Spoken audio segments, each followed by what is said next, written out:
اللہم صلی علی سیدنا و مولانا محمد وعلی آلہ واصحابہ وبارک وسلم وصلی علیہ۔ عالم اور عالم کے ساتھ عامر لیاقت حسین حاضر خدمت ہے۔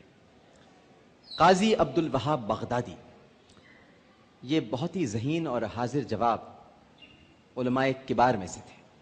ایک مرتبہ کسی یہودی نے آپ کے سامنے دین اسلام کے قانون پر اعتراض کرتے ہوئے نہایت طنز کے ساتھ ایک شعر پڑھا کہ اگر کوئی کسی کا ہاتھ کاٹ لے تو اس کی دیت یعنی عضو کا بدلہ 500 اشرفیاں دینا پڑتی ہیں، لیکن اگر یہی شخص چوری کرے تو صرف 1/4 دینار کی چوری پر اس کا ہاتھ کاٹ لیا جاتا ہے۔ یہ کیا معاملہ ہے؟ طنز کی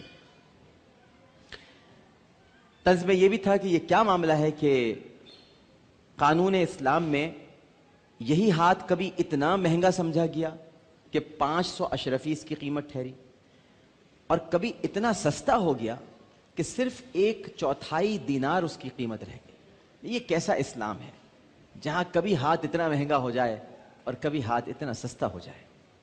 یہودی کا یہ طنز آمیز تبصرہ سننے کے بعد قاضی عبد الوہاب نے فی البدی ایک شعر پڑھا: عز الامانتی عز الامانتی اغلاها وارخصها ذل الخیانتی فافہم حکمتہ الباری۔ یعنی ہاتھ جب تک امانت دار تھا تو عزت امانت نے اس کو بیش قیمت بنا رکھا تھا، لیکن جب چوری کر کے یہ ہاتھ خائن بن گیا تو خیانت کی ذلت نے اس کی قیمت گھٹا دی۔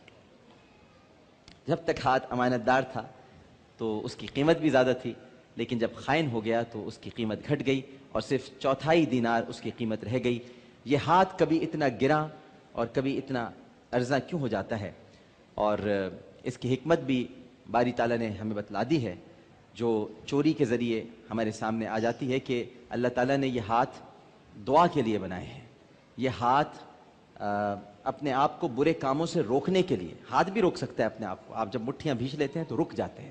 ہاتھ اللہ سبحانہ و تعالیٰ نے اچھے کاموں کے لیے بنائے ہیں، برائی سے روکنے کے لیے بنائے ہیں، بھلائی کو پھیلانے کے لیے بنائے ہیں۔ ہاتھ سے تکلیف نہیں پہنچنی چاہیے، لیکن جب آپ اسی ہاتھ کو منفی مقاصد کے لیے استعمال کریں گے تو پھر اس ہاتھ کی وہ قیمت نہیں رہے گی جو دیت کے طور پر ہاتھ کاٹنے کے یا ہاتھ ٹوٹنے کے یا ہاتھ توڑنے کے یا ہاتھ چلے جانے کے طور پر لی جاتی ہے۔ جب آپ نے ہاتھ ہی کو خیانت دار بنا لیا تو پھر اس کی قیمت کیا رہ جائے گی؟ ہمارے ساتھ تشریف فرما ہے بہت ہی قابل احترام، سابق رکن نہیں رہے، اب رکن ہے، تو ہم نے صبح چونکہ آپ کو سابق رکن کہہ دیا تھا تو اس کی بھی معافی چاہتے ہیں آپ سے۔ رکن اسلامی نظریاتی کونسل پاکستان، شیخ الحدیث جامعہ غوثیہ رضویہ سکھر، ہمارے آپ کے بہت ہی قابل احترام مفتی محمد ابراہیم قادری صاحب۔ السلام علیکم مزاج کرام۔ ان کے ساتھ تشریف فرما ہے اسلامک ہسٹری اور اسلامک آئیڈیالوجی میں masters, retired deputy director education, بہت ہی پیارے، ہمیشہ عالم اور عالم کے پروگرامز کا حصہ رہے ہیں اور بہت پہلے سے رہے ہیں جب یہ شروع ہوا تھا عالم آن لائن کی شکل میں۔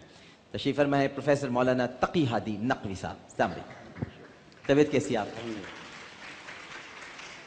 اور تشریف فرما ہے ہمارے ساتھ ہمارے بہت ہی پیارے رمضان چھیپا صاحب، اور ان سے بھی ابھی گفتگو کریں گے پروگرام میں۔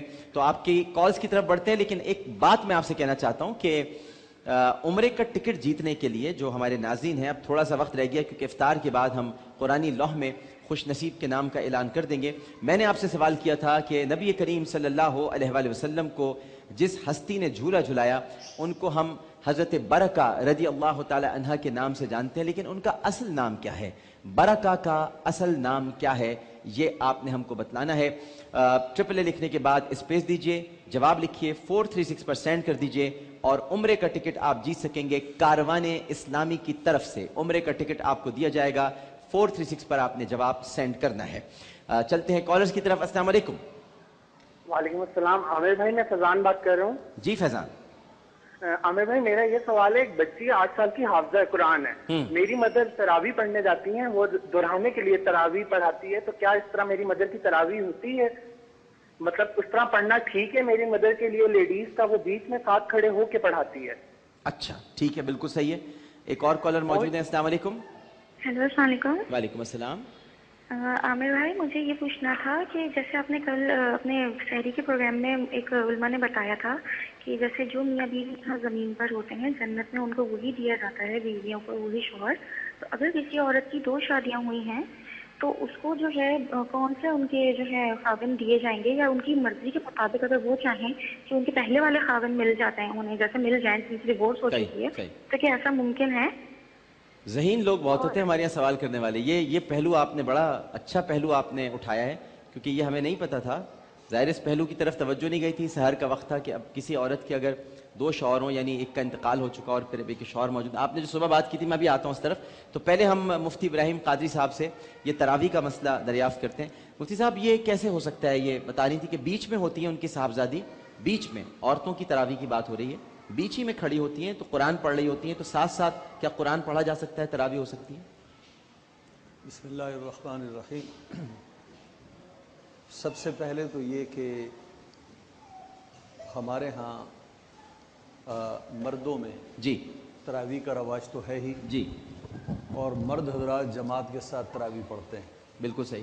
کچھ وقت سے جب سے ہماری بچیوں میں قرآن کریم اور دینی علوم کے حصول کا شوق پیدا ہوا اور وہ حافظہ بن گئی، تو اس کے بعد کچھ برسوں سے ہم دیکھ رہے ہیں کہ وہ نماز تراویح کی امامت عورتوں میں بھی ہوتی ہے اور عورتیں اس کی امامت کراتی ہیں.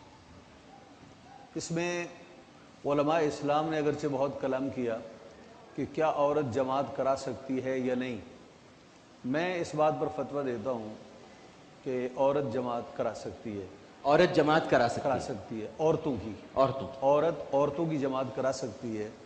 چنانچہ حضرت عائشہ ام المومنین رضی اللہ تعالی عنہ جماعت کراتی تھیں، حضرت سیدہ ام المومنین ام سلمہ جماعت کراتی تھیں، اور بعض خواتین کو حضور نبی پاک صلی اللہ تعالی علیہ وسلم نے خواتین میں اذان کی اقامت کی اجازت بھی عطا فرما دی تھی.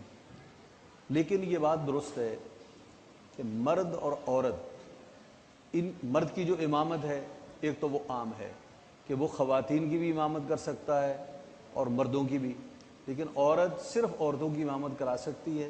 دوسرا فرق یہ ہے کہ امام اپنی قوم کے آگے کھڑا ہوتا ہے، اور عورت کا جو سطر ہے اس کا تقاضا یہ ہے کہ عورت عورتوں کے سینٹر میں کھڑی ہو اور ان سے تقدم نہ ہو اور ان سے آگے نہ ہو. لیکن اگر ان سے آگے بھی ہوگی تو نماز ہو جائے گی. ٹھیک، بالکل صحیح، بالکل صحیح. ایک اور کالر ہمارے ساتھ موجود ہیں. السلام علیکم. السلام علیکم. جی فرمائیے. عامر بھائی مجھے آپ سے 2 باتیں کرنی تھی. اچھا عامر بھائی، ایک تو ہمیں آپ کے پروگرام میں آنے میں سال سے کوشش کر رہی ہوں. میرے پورے گھر والے آپ کو بہت پسند کرتے ہیں. پلیز آپ اگر چاہیں تو ہم آپ کے ساتھ روزہ کھول سکتے ہیں.